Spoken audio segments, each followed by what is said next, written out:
మన సభ్యులందరికీ నమస్కారం.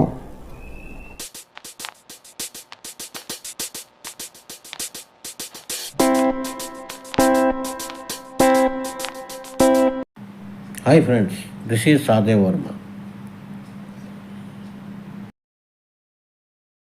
గత 10 ఏళ్ల నుండి దేశవ్యాప్తంగా ఈపీఎస్ 95 పెన్షన్లు వివిధ పోరాటాల ఫలితంగా 2024 డిసెంబర్ 20న తేదీన ఎన్ఈసీ నాయకత్వానికి మరియు ప్రభుత్వానికి మధ్య చర్చల సందర్భంగా మీరు అడిగినట్లు ఈపీఎస్ 95 మినిమం పెన్షన్ పెంచుతాం, కానీ మాకు 2 నెలలు సమయం కావాలని కేంద్ర కార్మిక శాఖ మంత్రి డాక్టర్ మన్సుఖ్ మాండవియా గారు స్వయంగా కోరడం, దానికి ఎన్ఈసీ నాయకత్వం కూడా అంగీకరించి ఆందోళన విరమించడం కూడా జరిగింది. ఇది మన శ్రోతలకు, మన ఛానల్ సబ్స్క్రైబర్స్ అందరికీ విదితమే. కానీ 2 నెలల కాలం పూర్తయిన తర్వాత మార్చి 2025లో మళ్ళీ కేంద్ర కార్మిక శాఖ మంత్రి గారు డాక్టర్ మన్సుఖ్ మాండవియా గారు ఎన్ఈసీ నాయకత్వాన్ని మళ్ళీ పిలిపించుకొని మాకు మరి ఒక 2 నెలలు సమయం కావాలని కోరడం, దానికి ఎన్ఈసీ నాయకత్వం కూడా అంగీకరించడం కూడా జరిగిపోయింది. గత డిసెంబర్ 24న కేంద్ర ప్రభుత్వం ఇరు వర్గాలు చర్చలు జరిపి ఇప్పటికీ 5 నెలల కాలం పూర్తయింది. కానీ ఇప్పటి వరకు కేంద్ర ప్రభుత్వం నుండి ఈపీఎస్ 95 మినిమం పెన్షన్ పెంపుదలపై ఏ విధమైన ప్రకటన వెలువడలేదు. దీనిపై ఈపీఎస్ 95 పెన్షన్లందరూ తీవ్ర నిరాశ చెందుతున్నారు.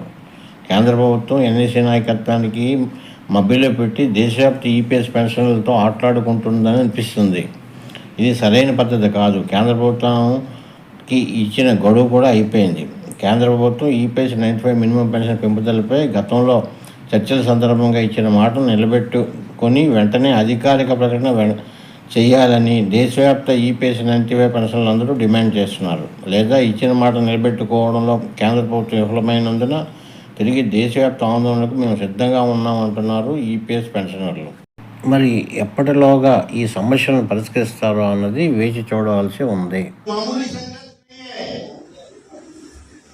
ये बूढ़े लोग, बुजुर्ग लोग, असहाय लोग, जिनके पास पैसा नहीं है, शक्ति नहीं है, बीमारियां है, ऐसे लोगों ने एक क्रूर व्यवस्था के खिलाफ खड़ा किया हुआ है संघर्ष है। बहुत क्रूर व्यवस्था है। इसमें पॉलिटिकल पार्टी की बात नहीं कर रहा हूं। आज कोई पार्टी है, कल कोई पार्टी होगी, उसकी बात नहीं है। हमारे देश की व्यवस्था बड़ी क्रूर है, उसमें ब्यूरोक्रेसी भी आती है, सब लोग आते हैं। उस क्रूर व्यवस्था के साथ हमने संघर्ष खड़ा किया है और संघर्ष जीतने के लिए खड़ा किया है, क्योंकि हमें हारने की चॉइस है ही नहीं, हमको सिर्फ जीतना है। और इसके लिए संपूर्ण हिंदुस्तान में, पूरे हिंदुस्तान में संघर्ष खड़ा हुआ है। हमारा आदर्श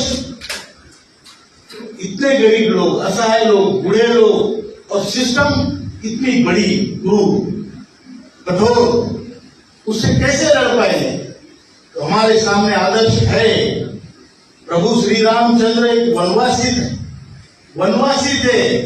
उन्होंने वानरों की सेना बनाकर एक बलाढ्य रावण को, जिसके 10 मुख थे, उसको हराया है।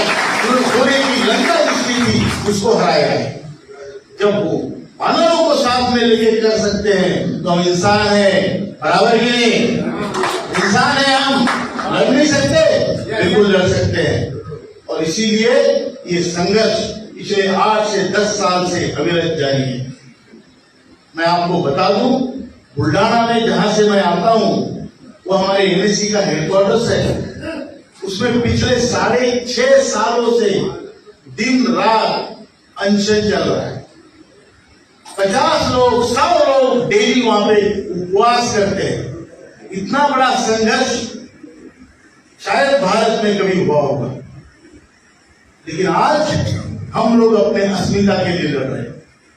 ये लड़ाई केवल पैसों की नहीं है। पैसा तो हमारा है, जरूर है, मिलना चाहिए और मिलेगा, लेकिन ये लड़ाई हमारे अस्तित्व की, हमारे वजूद की है।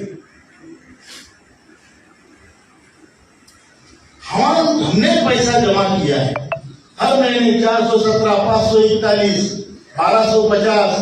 अब 25-30 साल का हिसाब देखो, वैल्यूएशन के हिसाब से हमारा सरकार के पास तकरीबन 20 लाख रुपए जमा होता है।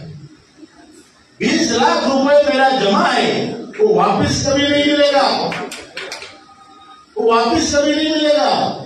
और उसका ब्याज जो 15,000 होता है वो भी नहीं मिलेगा, हमको 1,000 रुपए मिलेगा। ये कहां का न्याय है?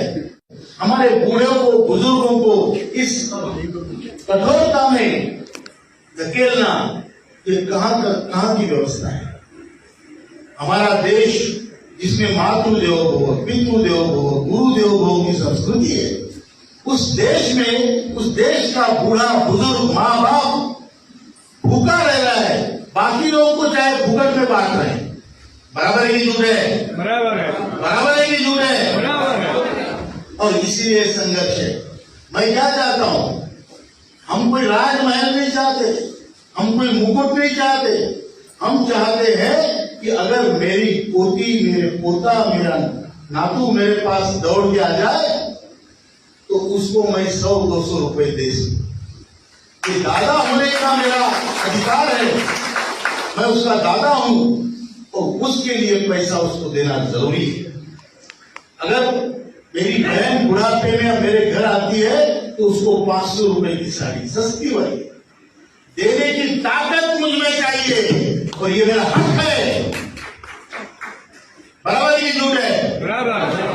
मैं चाहता हूं कि मेरी बहू और मेरा बेटा अगर मुझे अपमानित करे और अपने ही घर में अपमानित करे तो मैं कहीं जाके 2,000 रुपए भाड़े से टीन शेड ले लूं, 4,000 रुपए का टिफिन लगाऊं और उसको बोलूं रह तू, लेकिन मेरे स्वाभिमान से मैं कभी कॉम्प्रोमाइज ना करूं।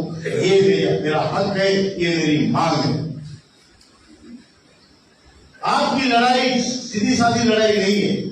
ये देख के आदरणीय प्रधानमंत्री जी ने हमको बुलाया, 2 बार आधा घंटा चर्चा की और उन्होंने कहा జూన్ 2025 నెలలోనే కేంద్ర ప్రభుత్వం ఈపీఎస్ 95 మినిమం పెన్షన్ను 7,500 రూపాయలు ప్లస్ డిఏ పెంపుదల విషయమై అధికార ప్రకటన చేయాలని ఎన్ఈసీ డిమాండ్ చేస్తున్నది.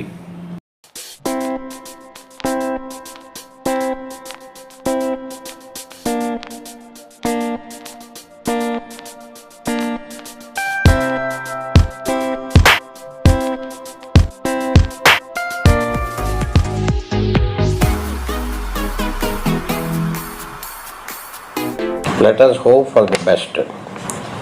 మరి యొక్క కొత్త సమాచార వీడియోతో మీ ముందుకు వస్తాను.